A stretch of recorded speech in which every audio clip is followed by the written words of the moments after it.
मत्स्य अवतार कब हुआ? कैसे लिया विष्णु जी ने मत्स्य अवतार? क्यों लिया विष्णु जी ने मत्स्य अवतार? क्या हुआ मत्स्य अवतार में? किसका वध हुआ इस अवतार में? कैसे किया संसार का उद्धार? आज हम इसी विषय पर चर्चा करेंगे और जानेंगे कि क्यों भगवान विष्णु ने लिया था मत्स्य रूप। तो चलिए शुरू करते हैं। लेकिन दोस्तों, आपने अभी तक हमारे चैनल को सब्सक्राइब नहीं किया है, हमारे चैनल को सब्सक्राइब करें और वीडियो को लाइक करें। मित्रों, हिंदू पुराणों के अनुसार इस संसार में 4 युग है: सतयुग, त्रेता युग, द्वापर युग और कली युग है। हर युग को भगवान ब्रह्मा का एक दिन माना जाता है और भगवान ब्रह्मा का एक दिन लगभग 4 अरब वर्षों होता है। हर युग के अंत में भगवान ब्रह्मा सो जाते हैं। भगवान ब्रह्मा की शक्तियों का सृजन वेदों में बताया गया है। जब भगवान ब्रह्मा सो जाते हैं तो कोई सृजन नहीं होता है और दुनिया का अंत हो जाता है। भगवान विष्णु को संरक्षण का भगवान माना जाता है और जब दुनिया खतरे में होती है तो बुरी शक्तियों से बचाने के लिए पृथ्वी पर अवतार लेते हैं। वेद एवं पुराणों में भगवान विष्णु के 10 प्रमुख स्वरूपों का वर्णन मिलता है, जिनमें सर्वप्रथम मत्स्य अवतार हैं। भगवान विष्णु ने मत्स्य रूप सृष्टि के उद्धार और शास्त्रों की रक्षा के लिए धारण किया था। सतयुग में भगवान विष्णु का मत्स्य, हयग्रीव, कूर्म, वाराह और नरसिंह अवतार हुआ। इस युग में भगवान विष्णु ने शंखासुर और हिरण्यकश्यपु का वध किया। भगवान विष्णु को सृष्टि का पालनहार अथवा संचालक माना जाता है। ये बात तो हम सभी जानते हैं कि भगवान विष्णु के 10 अवतारों में से एक मत्स्य अवतार है। उन्होंने ये स्वरूप सृष्टि के अंत में लिया था। बता दें कि जब प्रलय आने में कुछ ही समय बचा हुआ था, तब उन्होंने सृष्टि के उद्धार के लिए ये रूप धारण किया था। शास्त्रों में वर्णित भगवान विष्णु के सभी अवतारों के पीछे कुछ ना कुछ उद्देश्य अवश्य छिपा हुआ है और उनसे जुड़ी अद्भुत कथाएं भी ऋषि एवं मुनियों द्वारा वेद ग्रंथों में वर्णन कई वर्षों पहले किया गया था, जिसका श्रवण और पाठन आज भी किया जाता है।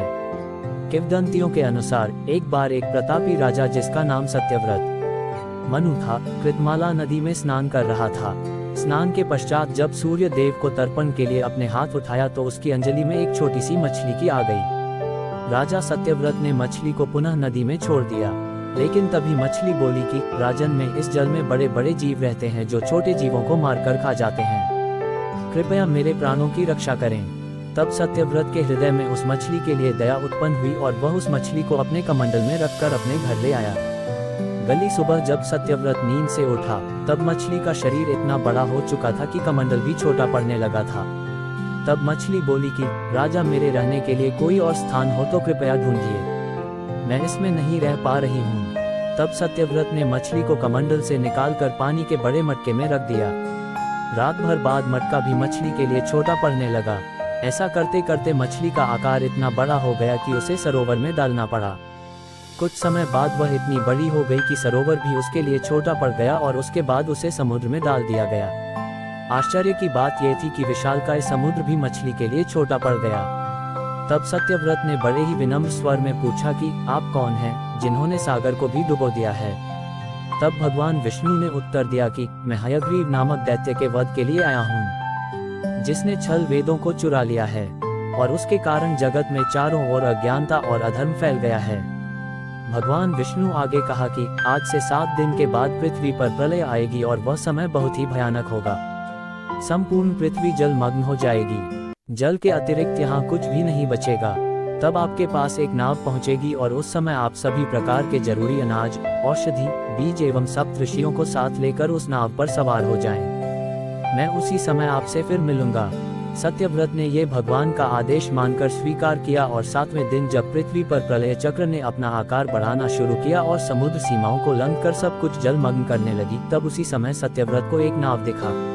आदेशानुसार सत्यव्रत ने नाव में सप्त ऋषियों को नाव में सम्मान पूर्वक चढ़ाया। 7 महत्वपूर्ण अनाज, औषधि को भरकर सत्यव्रत भी उसी नाव पर सवार हो गया। सागर के वेग के कारण नाव अपने आप चलने लगी। चारों ओर पानी के अलावा और कुछ नहीं दिखाई दे रहा था। इसी बीच सत्यव्रत को मत्स्य रूप में भगवान दिखे और श्रीहरि से आत्मज्ञान पाकर सत्यव्रत और सप्तऋषि धन्य हो गए।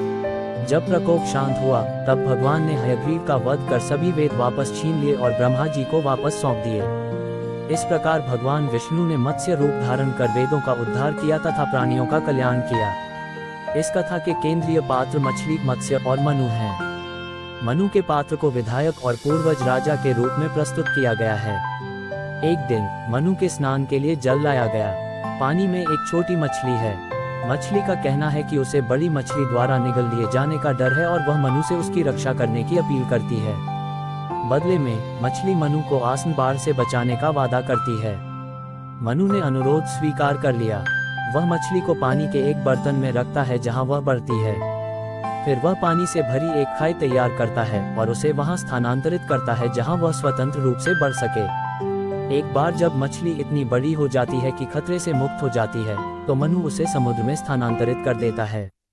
मछली उसे धन्यवाद देती है, उसे महान बाढ़ का समय बताती है और मनु से उस दिन तक एक जहाज बनाने के लिए कहती है जिसे वह उसके सीन से जोड़ सके।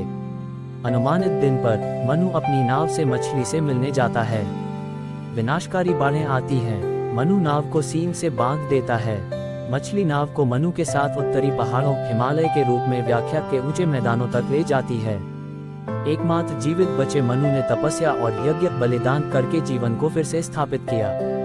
यज्ञ से इड़ा देवी प्रकट होती हैं और दोनों मिलकर मनु अर्थात मानव जाति की शुरुआत करती हैं। बोनेफॉय के अनुसार वैदिक कहानी प्रतीकात्मक है। छोटी मछली भारतीय मछलियों के कानून की ओर इशारा करती है जो जंगल के कानून के बराबर है। छोटे और कमजोर को बड़े और ताकतवर लोग खा जाएंगे और इसे अपनी पूरी क्षमता प्राप्त करने और बाद में मदद करने में सक्षम बनाने के लिए विधायक और राजा मनु के धार्मिक संरक्षण की आवश्यकता है। मनु सुरक्षा प्रदान करते हैं। छोटी मछली बड़ी हो जाती है और अंततः सारे अस्तित्व को बचा लेती है। बोनेफॉय कहते हैं, मनु ने उद्धारकर्ता मछली से मदद पाने के लिए जो नाव बनाई है वह पूर्ण विनाश को रोकने और मानव मुक्ति के साधन का प्रतीक है। पर्वत परम शरण और मुक्ति के द्वार का प्रतिनिधित्व करते हैं। एडवर्ड वाशबर्न हॉपकिंस का सुझाव है कि मछली को मौत से बचाने के लिए मनु के उपकार का बदला मछली को भी मिलता है। हालांकि मत्स्य का उल्लेख पुराने धर्मग्रंथों में नहीं मिलता है, किंवदंती के बीच सबसे पुराने हिंदू धर्मग्रंथ ऋग्वेद में खोजे जा सकते हैं। मनु शाब्दिक रूप से मनुष्य, पहला मनुष्य और मानवता का पूर्वज ऋग्वेद में दिखाई देता है। ऐसा कहा जाता है कि मनु ने 7 पुजारियों के साथ यज्ञ अग्नि जलाकर पहला यज्ञ किया था। मनु का बलिदान आदर्श बलिदान बन जाता है। नारायण अयंगर का सुझाव है कि मत्स्य कथा का जहाज ऋग्वेद और ऐत्रेय ब्राह्मण में संदर्भित बलिदान के जहाज की ओर इशारा करता है। इस संदर्भ में मछली अग्नि देवता के साथ साथ यज्ञ की लपटों को भी दर्शाती है। इस प्रकार यह किंवदंती दर्शाती है कि कैसे मनुष्य मनु बलिदान के जहाज और अग्नि मछली को अपना मार्गदर्शक बनाकर पापों और परेशानियों के समुद्र को पार कर सकता है। अथर्ववेद में कुश्ता पौधे की प्रार्थना में कहा गया है कि एक सुनहरा जहाज हिमालय की चोटी पर आराम कर रहा है जहां जड़ी बूटी उगती है। मॉरिस ब्लूमफील्ड का सुझाव है कि यह मनु के जहाज का संकेत हो सकता है। मत्स्य की कहानी महाकाव्य महाभारत की पुस्तक 3 वन पर्व के अध्याय 12.187 में भी दिखाई देती है। तबमवदंती की शुरुआत मनु, विशेष रूप से वैवस्वत मनु, वर्तमान मनु मनु को एक व्यक्ति के बजाय एक उपाधि के रूप में की गई है, द्वारा विशाला वन में चिरिनी नदी के तट पर धार्मिक अनुष्ठान करने से होती है। एक छोटी मछली उसके पास आती है और भविष्य में उसे बाढ़ से बचाने का वादा करते हुए उसे सुरक्षा मांगती है। ये कथा वैदिक संस्करण के समान ही चलती है। मनु ने उसे जार में रख दिया। एक बार जब वह जार से बड़ी हो जाती है तो मछली एक टैंक में डालने के लिए कहती है जिसमें मनु मदद करता है।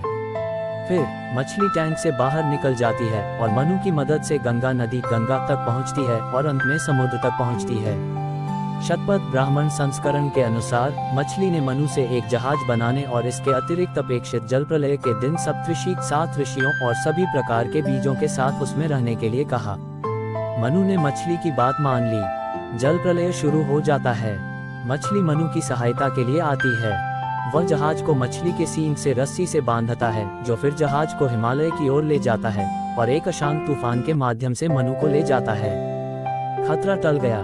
तब मछली स्वयं को ब्रह्मा के रूप में प्रकट करती है और मनु को सृजन की शक्ति देती है। रूपक कथा के वैदिक संस्करण और महाभारत संस्करण के बीच मुख्य अंतर मत्स्य की ब्रह्मा के साथ पहचान है। मछलियों के कानून की अधिक स्पष्ट चर्चा जहां कमजोर को मजबूत से सुरक्षा की आवश्यकता होती है और मछली मांगती है मनु का ऋषियों और अन्यों को साथ लाना। मत्स्य पुराण मछली रक्षक मत्स्य की पहचान ब्रह्मा के बजाय विष्णु से करता है। पुराण का नाम मत्स्य से लिया गया है और इसकी शुरुआत मनु की कहानी से होती है। राजा मनु ने संसार का त्याग कर दिया। मलाया पर्वत दक्षिणी भारत में केरल के रूप में व्याख्या की गई, पर उनकी तपस्या से प्रसन्न होकर ब्रह्मा ने प्रलय कल्प के अंत में विघटन के समय दुनिया को बचाने की उनकी इच्छा पूरी की। अन्य संस्करणों की तरह मनु का सामना एक छोटी मछली से होता है जो समय के साथ चमत्कारिक रूप से आकार में बढ़ जाती है और जल्द ही वह मछली को गंगा में और बाद में समुद्र में स्थानांतरित कर देता है। मनु मछली में विष्णु को पहचानते हैं। मछली उसे प्रलय के साथ कल्प के आसन उग्र अंत के बारे में चेतावनी देत मनु को एक जहाज उपहार में दिया है। जल प्रलय समाप्त होने के बाद सभी के लिए भोजन पैदा करने के लिए मनु सभी प्रकार के जीवित प्राणियों और पौधों के बीज ले जाते हैं। जब भीषण बाढ़ शुरू होती है तो मनु ब्रह्मांडीय सर्प शेष को मछली के सींग से बांध देते हैं। पहाड़ों की ओर यात्रा में मनु मत्स्य से प्रश्न पूछते हैं और उनके संवाद से पुराण का शेष भाग बनता है। मत्स्य पुराण की कथा भी प्रतीकात्मक है। मछली शुरू से ही दिव्य है और उसे किसी सुरक्षा की आवश्यकता नहीं है, केवल मान्यता और भक्ति की आवश्यकता है। ये कहानी को उसके ब्रह्मांड विज्ञान से भी जोड़ता है। शेष के रूप में ब्रह्मांडीय प्रतीकात्मक अवशेषों के माध्यम से दो कल्पों को जोड़ता है। इस वृतांत में मनु के जहाज को वेदों का जहाज कहा गया है, जो वेदों के संस्कारों और रीति रिवाजों को दर्शाता है। रॉय आगे सुझाव देते हैं कि यह ऋग्वेद में मनु के सोने के जहाज का संकेत हो सकता है। गरुड़ पुराण में कहा गया है कि मत्स्य ने 7वें मनु वैवस्वत मनु को एक नाव में बिठाकर महान जल प्रलय से बचाया था। लिंग पुराण विष्णु की प्रशंसा उस व्यक्ति के रूप में करता है जिसने अपनी पूंछ पर नाव बांधकर मछली के रूप में विभिन्न प्राणियों को बचाया था। डिस्क्लेमर: इस लेख में निहित किसी भी जानकारी, सामग्री, गणना की सटीकता या विश्वसनीयता की गारंटी नहीं है। विभिन्न माध्यमों, ज्योतिषियों, पंचांग, प्रवचनों, मान्यताओं, धर्मग्रंथों से संग्रहित कर ये जानकारियाँ आप तक पहुँचाई गई हैं। हमारा उद्देश्य महज सूचना पहुँचाना है, इसके उपयोगकर्ता इसे महज सूचना समझकर ही लें। इसके अतिरिक्त इसके किसी भी उपयोग की जिम्मेदारी स्वयं उपयोगकर्ता की ही रहेगी।